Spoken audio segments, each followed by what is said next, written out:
முருகன் பக்தர்கள் அனைவருக்கும் அன்பு வணக்கங்கள். என் அன்பு குழந்தையே, இதை நீ கேட்டு முடிக்கும் தருணத்தில் உன்னிடம் பேசவே மாட்டேன் என்று நினைத்தவர் உனக்கு நிச்சயம் அழைப்பு விடுக்க போகின்றார் தங்கமே. உன்னுடைய வலிகளையும் வேதனைகளும் எனக்கு நன்றாகவே புரிகின்றது. ஏதோ ஒரு காரணத்தினால் நீங்கள் இப்பொழுது தற்காலிகமாக பிரிந்து உள்ளீர்கள்.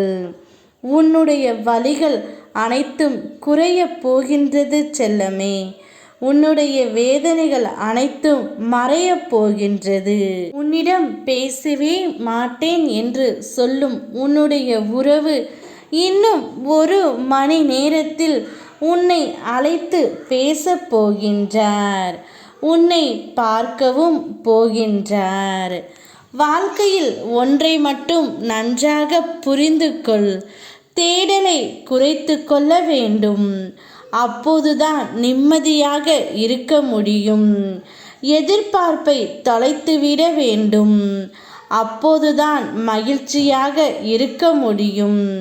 அதிகமாக பேசுவதை நிறுத்தி கொள்ள வேண்டும். அப்போதுதான் மற்றவர்களால் நீ தேடப்படுவாய். உன்னுடைய எதிர்பார்ப்புதான் உன்னை இந்த அளவிற்கு கஷ்டப்படுத்துகின்றது தங்கமே.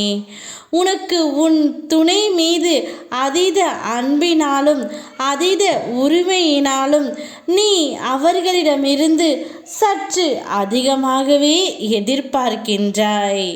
அதை பூர்த்தி செய்ய முடியாத சூழ்நிலையால் உங்களுக்குள் சண்டை, மன வருத்தம் ஏற்படுகின்றது. அப்படி மன வருத்தம் ஏற்பட்டதினால் இப்பொழுது நீங்கள் பிரிந்து இருக்கிறீர்கள். கவலைப்படாதே தங்கமே. உன்னுடைய மனதில் உள்ளதை உன் துணையிடம் மனம் விட்டு பேசு. இப்பொழுது நீ பிரிந்து இருப்பதை நினைத்து வருத்தப்படாதே.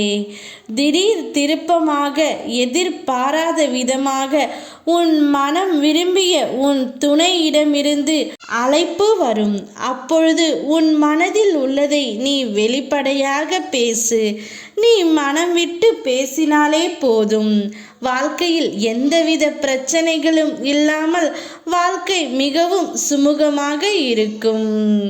உன்னவரிடமிருந்து அழைப்பும் நற்செய்தியும் வரும்.